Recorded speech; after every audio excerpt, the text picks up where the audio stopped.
ঢাকা শহরে আমি আল্লাহর রহমতে বেশি আসি নাই। আমি ভোট প্রার্থনা করছি না, করছি আসছিও না।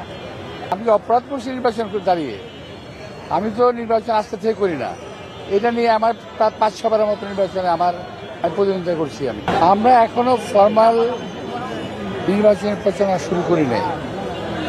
এখন এমনি দেখা সাক্ষাৎ করা, এলাকার মধ্যে কথাবার্তা বলা, যেহেতু এলাকায় আমি থাকি, এলাকার মানুষের সঙ্গে যোগাযোগ করা, এটুকু করছি। নির্বাচনী প্রচারণা প্রপারলি শুরু করিনি আমরা।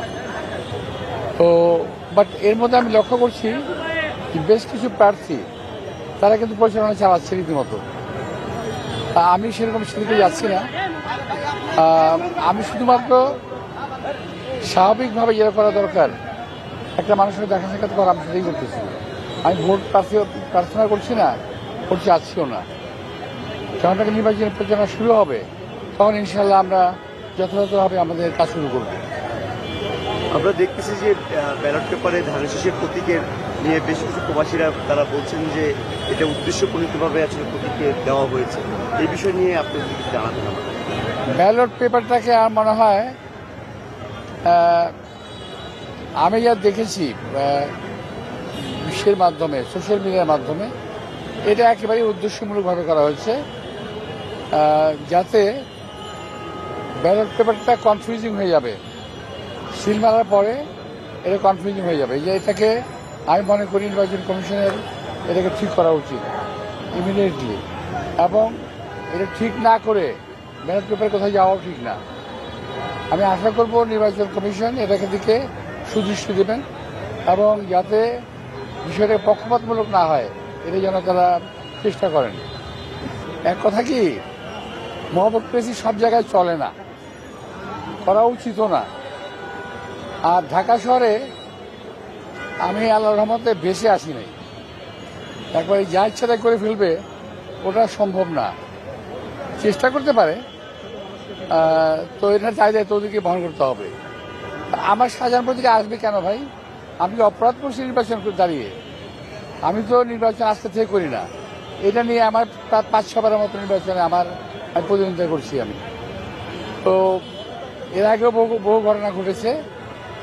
তো ওগুলো কোনো বিষয়ে মনে করি না। যারা নাকি একান্তই দুর্বল প্রার্থী, তারা সবল প্রার্থীর বিরুদ্ধে সময় কথা বলবেই। আমি এটাকে খুব একটা গায়ে মাখছি না। ভাই, নির্বাচন তো আর বেশি দিন বাকি নেই। আইন শৃঙ্খলা পরিস্থিতি এখন পর্যন্ত কেমন দেখছেন? এবং আমরা দেখছি যে কিছু জায়গায় আপনার কিছু বিচ্ছিন্ন ঘটনা ঘটানো হচ্ছে।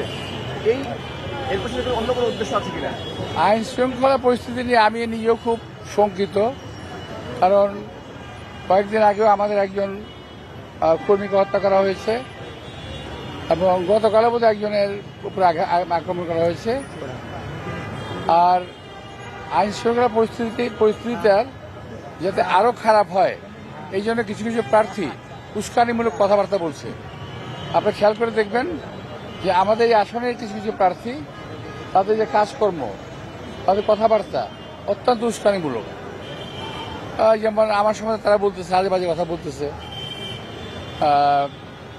আমি এই ব্যাপারে কোনো রিয়াকশন দিতে চাই না, দিবও না। আমরা চাই নির্বাচনটা সুশৃঙ্খল এবং সুন্দর হোক। ভোটারদের প্রতি আমি আহ্বান জানাবো তারা যেন যে কোনো রকম উস্কানিমূলক কথাবার্তা এবং কাজকর্ম থেকে নিজেকে বিরত রাখেন। বিরত রাখেন মানে কি, যেন কানে না তোলেন। কিছু কিছু লোক আসছে যারা নাকি খুব সস্তায় পপুলারিটি পেতে চায়, কিন্তু বিষয়টা তেমন না।